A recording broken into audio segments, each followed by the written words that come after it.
Vous commencez à me connaître, si je mets de la domotique dans ma maison, ce ne sera ni un starter kit Philips, ni une Alexa qui écoute tout. Mon objectif c'est simple, que ce soit utile, en local et pas trop cher. Pas de cloud, pas de gadget hors de prix, juste un système que je contrôle et qui ne me pourrisse pas le quotidien quand ça plante. La base de mon système domotique, c'est Home Assistant OS. Il est installé dans une machine virtuelle qui tourne sur mon serveur TrueNAS, qui lui tourne déjà H24, donc autant en profiter. Et oui, j'utilise bien Home Assistant OS, le système complet, pas la version Docker. Elle tourne très bien aussi, mais elle n'a pas les add-ons, donc on perd une bonne partie de l'écosystème. Home Assistant OS, c'est un peu la version full option. Home Assistant, contrairement aux hubs propriétaires, avec leur écosystème fermé qui t'impose leur matériel, leur protocole, leur cloud et parfois même leurs abonnements, Home Assistant OS te donne la liberté totale. C'est gratuit, open source, ça tourne en local et pas de dépendance avec du matériel. Avec HAOS, tu peux mélanger toutes les marques et faire cohabiter du Zigbee, du MQTT, du Wi-Fi, ESP Home, etc. Tu peux vraiment faire à ta sauce, même si des fois ça peut devenir un peu le bordel, mais j'y reviendrai.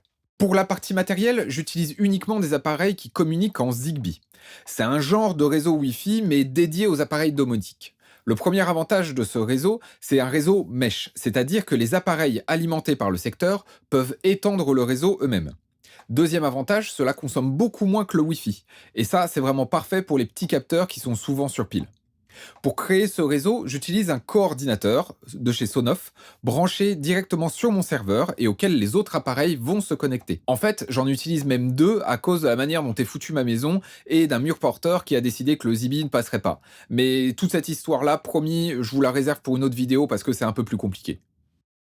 Ce réseau Zigbee, j'y connecte plein de petits modules que j'achète sur AliExpress. Généralement, ça fonctionne très bien, surtout quand ils utilisent un chipset Tuya. J'ai malgré tout eu quelques petites surprises, mais je vais vous détailler ça tout de suite. D'abord, les capteurs. En vrai, j'utilise surtout un seul type de capteur, température plus humidité, et il m'affiche ça sur un joli graphe dans Home Assistant. Dans ma grande pièce, j'en ai même trois avec une fonction qui fait la moyenne sur les trois. J'en ai un aussi dans mon déshumidificateur que j'utilise pour les filaments de mon imprimante 3D, et ça me permet de suivre la température et l'humidité de ce déshumidificateur. Ça fonctionne avec des piles triple A, ça tient des mois, c'est petit, c'est assez précis, et ça coûte à peu près 5 balles.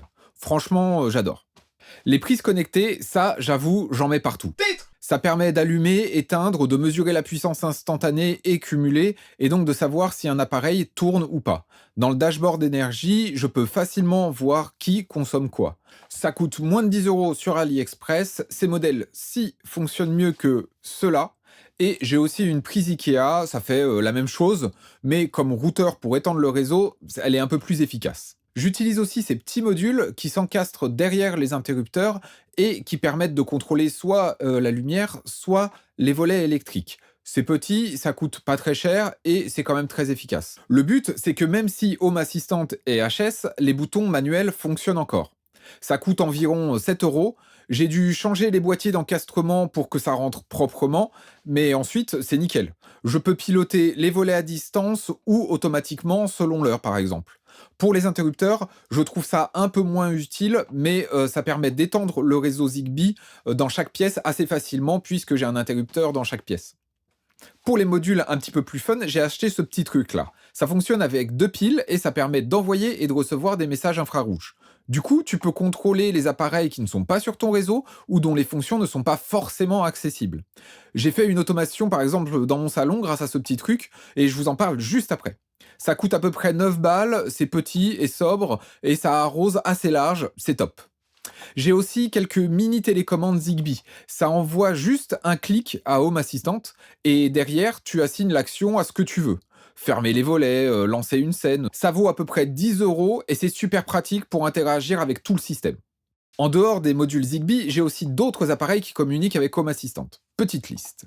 Il y a mes caméras Reolink, elles sont gérées principalement par Agent DVR en Docker, mais je récupère le flux des vidéos, les alertes et les fonctionnalités pour pouvoir les faire interagir avec le reste de mon installation. Ensuite, j'ai aussi mes panneaux solaires. L'onduleur Oil Miles, je sais pas, est censé utiliser un petit module propriétaire. à prix discutable pour pouvoir récupérer toutes les infos.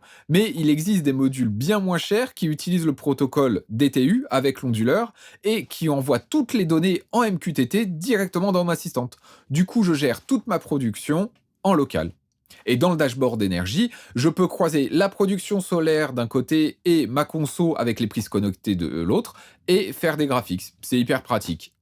J'ai aussi une imprimante 3D, une Bamboo Lab A1, et grâce à l'intégration de Home Assistant, je peux tout contrôler et suivre l'impression, tout ça en local. Et comme la caméra intégrée ne donne qu'une image toutes les 2 secondes à peu près, j'ai rajouté une petite caméra USB un peu pourrie à 5 € d'AliExpress, scotchée avec un bout de ruban LED qui traînait, et je vois 1000 fois mieux mon impression. C'est du DIY bien crado, mais ça marche vachement bien. Dans mon salon, j'ai un ampli Home Cinema Marantz qui fonctionne avec l'intégration Denon. Je connais pas vraiment, je connais juste de nom. Et qui me permet de streamer dessus grâce à Musique Assistante. Je vous en parle juste après. Et maintenant, la fameuse tablette murale. Alors oui, j'ai une tablette qui affiche un dashboard avec des infos, c'est stylé, c'est assez pratique, et c'est bien foireux. Bon, c'est pas la faute de Home Assistant, la tablette est vieille, j'ai dû alléger le dashboard au maximum pour que juste elle affiche à peu près quelque chose. Ça plante, ça rame, ça redémarre, bref, c'est pas ouf. Faudrait une tablette plus récente pour que ce soit vraiment intéressant. Il y a des modèles sur AliExpress autour de 100 € qui ont l'air corrects pour cette utilisation, mais j'aurais préféré plutôt un truc d'occasion. J'étudie encore le problème. En tout cas, si vous voulez une vidéo tuto sur comment faire pour mettre une tablette en contrôleur mural Home Assistant, dites-le moi en commentaire. En vrai, je ferai la vidéo de toute façon, donc... Maintenant, je vais essayer de vous détailler les services que j'utilise et qui me permettent de regrouper plein d'informations et de fonctionnalités dans Home Assistant.